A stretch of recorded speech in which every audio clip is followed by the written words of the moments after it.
nama saya Tri Rahayuningsi, NPM 2020-51013, Prodi Fisioterapi Istikes Bait Rahim Jambi.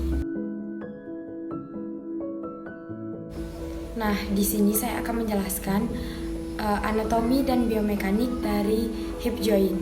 Sebelumnya kalian harus tahu dulu, hip joint itu adalah sambungan tulang yang terletak di antara panggul dan pangkal tulang paha atas. Nah, hip joint ini berperan penting dalam setiap aktivitas, terutama dalam berjalan. Hip ini terbentuk atas beberapa tulang, ligamen, dan otot, di mana semuanya saling berhubungan dan saling menguatkan. Inilah beberapa tulang pembentuk hip joint. Yang pertama, acetabulum. Acetabulum ini merupakan pertemuan antara os ilium, os ischium, dan os pubis yang bertugas sebagai mangkok sendi. Yang kedua, os femur. Pada bagian os femur, terdapat dua bagian yang sangat terkait dalam pergerakan sendi hip joint. A. Caput femur. Caput femur merupakan tulang yang berbentuk setengah bola dilapisi hialin cartilage. Kadistal sebagai column femoris. Kadistal terdapat trochanter, mayor, dan minor. Selanjutnya kadistal sebagai shaft of femur. B. Column femur. Kolom femur merupakan prosesus tulang yang berbentuk piramidal yang menghubungkan korpus dengan caput femur dan membentuk sudut pada bagian medial. Yang kedua, ligamen. Ada beberapa ligamen pembentuk hip joint, di mana ligamen-ligamen ini sangat kuat sebagai penyambung antara acetabulum dan caput femur. Ada 5 ligamen terkuat pada hip joint.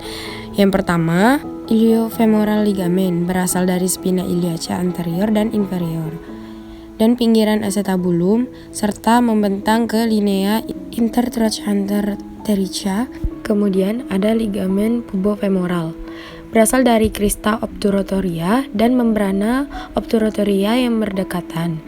Ligamen ini memancar ke dalam kapsula articularis zona orbicularis, pada khususnya melajukan diri melalui jalan ini ke femoris. Yang ketiga, ischiofemoral ligamen berasal dari ischium di bawah dan berjalan hampir horizontal melewati column femoris menuju ke perlekatan pars lateralis ligamen iliofemoral. Ligamen ini mencegah rotasi medial paha.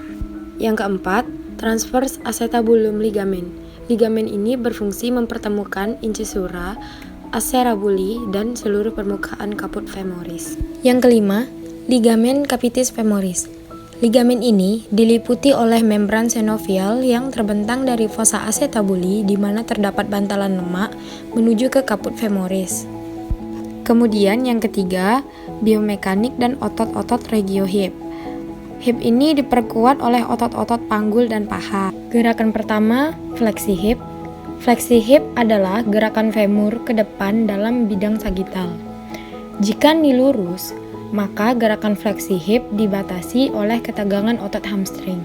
Pada gerak fleksi yang luas, pelvis akan backward tilt untuk melengkapi atau menyempurnakan gerakan pada hip joint.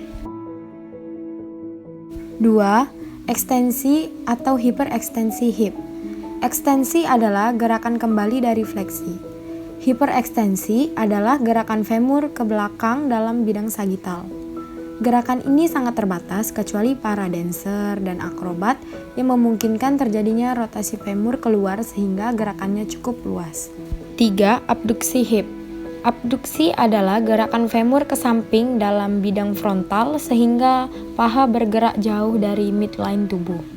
ROM abduksi yang lebih besar dapat terjadi jika femur berotasi keluar.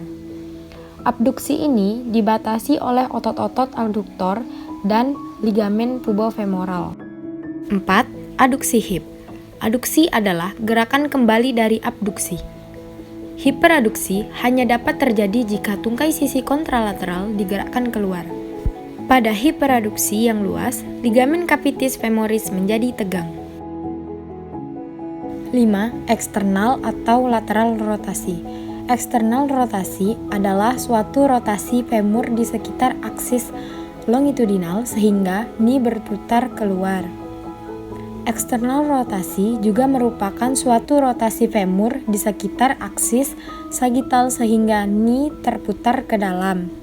ROM eksternal rotasi biasanya lebih besar daripada internal rotasi. 6. Internal atau medial rotasi hip. Internal rotasi adalah gerakan rotasi femur di sekitar aksis longitudinal sehingga knee terputar ke dalam. Internal rotasi juga merupakan gerak rotasi femur di sekitar aksis sagital sehingga knee terputar keluar.